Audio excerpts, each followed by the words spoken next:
Hi guys, welcome back to Shutdown YouTube channel about this kind of camera talks. So today we are going to talk about the Fujifilm X-S20 camera. If you saw my last video, so I was published about the Fujifilm X-M5, which is also a really good camera, but I mentioned that some three major drawbacks for me.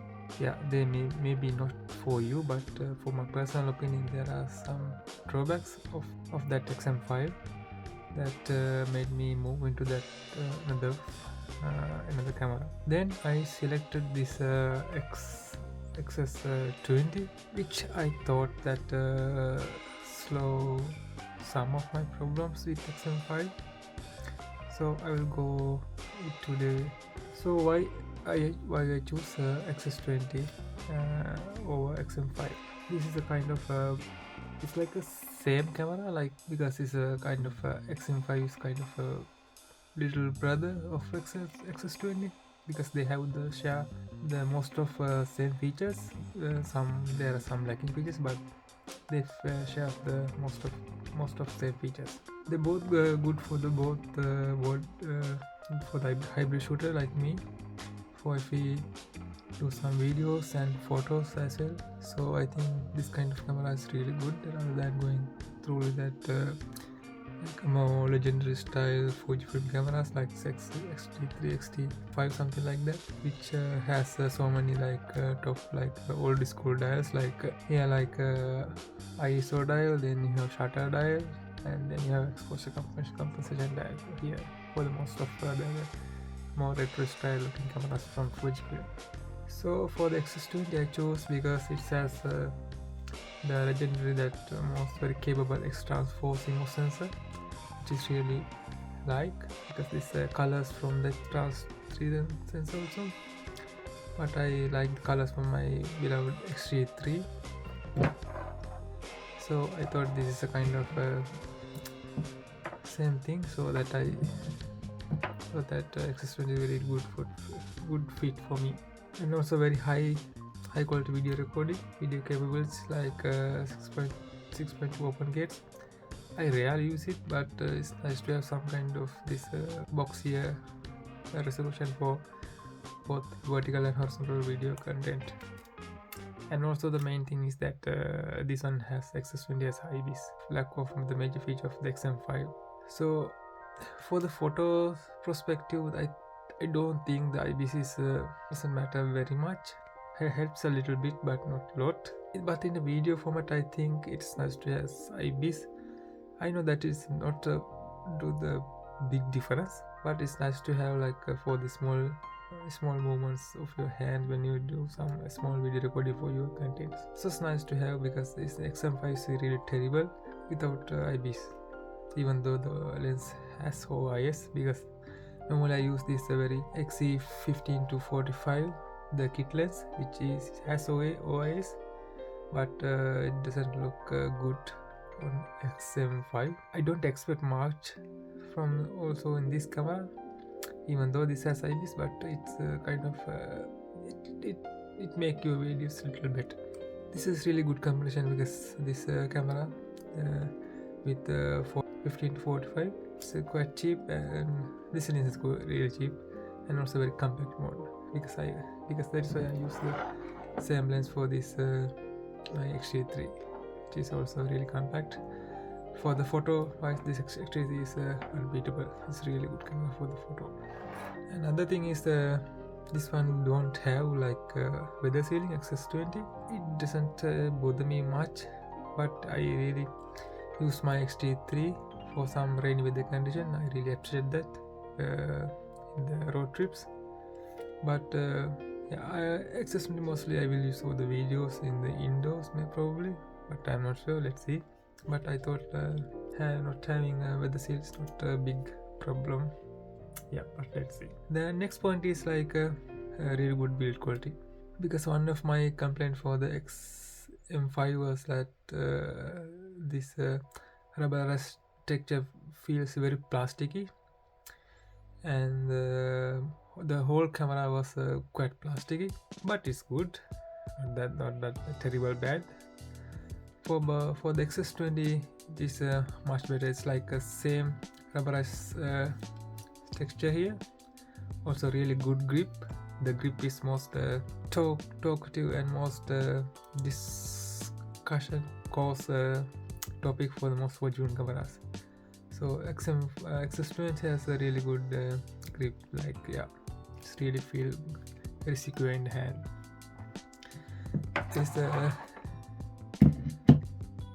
This rubberized texture is almost same as this where they use like in the X-T3. These three, they are same, almost same. So I really like this rubberized texture feel in when you fold it. It's really good. It's like that cheap plastic in the XM5, and the grip is really superb for to capture to hold your camera in one hand, or maybe even when you have grip strap. So that's a really good. And also this one comes with the latest X processor 5, which is really good, quite good autofocus, which is a highly debatable topic for the Fujifilm cameras, the autofocus issue. But for my cases, like most of the time, it is really okay, doing the good job for me. So X processor 5 is a really nice addition. The massive battery capacity, because this one uses like the very new battery, the latest battery from Fujifilm, which is really big compared to the previous one, because X-T3 has a really that's very old school battery. Like this one is a very small one, but in my case I don't think that's a massive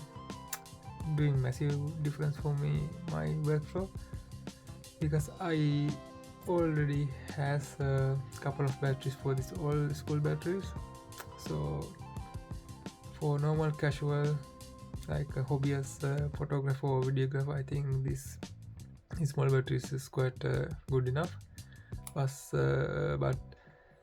you are like doing very long videos and very long photo shoots, I think the having this new battery is really good addition. So it's a nice addition. Also the next one is next point is like a portability and user friendlyability. It's same as I can say that it's a kind of same as X-T3, but with good battery grip, hand grip, in compared to the X-T3 also. But it's not the weather sealing. It has not weather sealing. Also, the X-T3 has a quite around gram. I think, as I remember, it's around 50 grams heavier than the XS20. So that's nothing much difference. But this is much heavier than XM5, which is around, I think, 330 grams. But this one is around 450 grams around, I think, as I remember. This X-T3 is around 530 grams or something like that. It's a kind of sitting in the middle around the XM5 and X-T3. So it's quite okay and very nice to have on hand. It has this nice hand grip, so I think it's really well combined. It's camera. Then I will talk about some no-nos. Like one of my complaints that I think this is a really personal issue, because this X-T3 has a kind of very smooth, very, how to say that, it's a kind of very satisfying shutter sound, but it is not the same as in XS20. So I really like this shutter sound in the X-T3, but it's not same in XS20. XS20 also sounds like same as XM5, but a little bit better than XM5. Demonstrate a little bit that, I think. Let's see, so you can hear it now. Now let's try X-T3. Now let's try X-T3.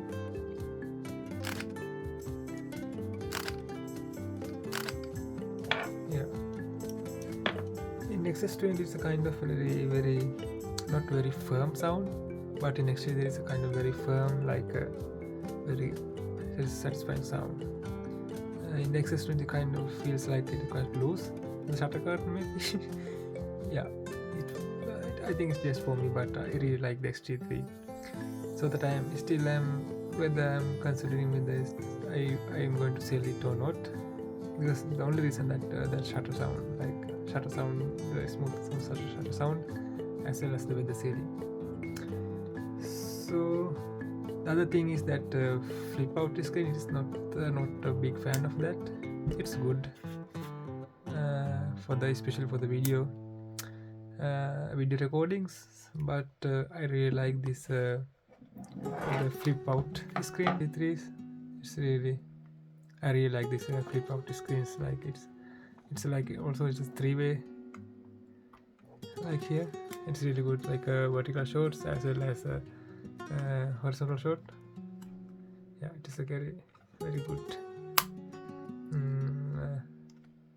It's a very good mechanism. It's really good, really good display mechanism. I really like it. So I miss it on here as X-S20 as well. I'm not that the big fan of this flip out screens, but yeah, if we talk about the screen about more, so but this is X-S20 has a quite high screen compared to the X-T3, but I think it doesn't matter much in the field work. So yeah, but it's nice to have like a high resolution screen. This is also quite a personal thing because X-S20 doesn't have like a retro button layout compared to this X-T3.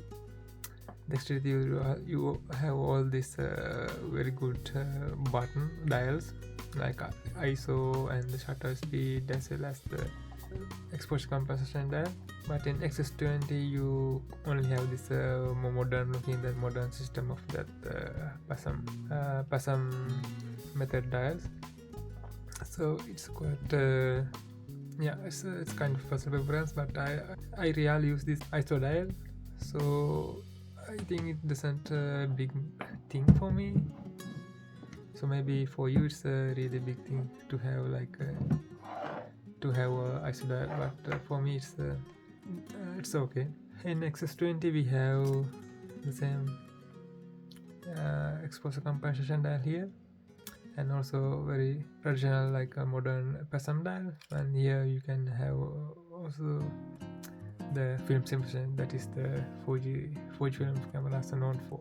So yeah, another special reason is that to have this one is what is called that film simulation called nostalgic negative, which is I am very fond of. I am very like it that the colors of this color rendering from that film simulation. So this actually doesn't have it, so this is another one reason that I have the X-S20 to have this nostalgic negative film simulation. I really like it. Yeah, so that is all about this very quick X-S20 introduction. So I'm looking forward to do some more videos as well as more photos from this to enjoy this camera. So in meantime, let's see how it's go with the X-T3. Maybe I will sell X-T3 because I don't want to have two cameras, but still I'm missing that weather sealing and this, the near perfect the screen mechanism of X-T3. So maybe I will later go into that X-T5 in the maybe later. I'm still not sure.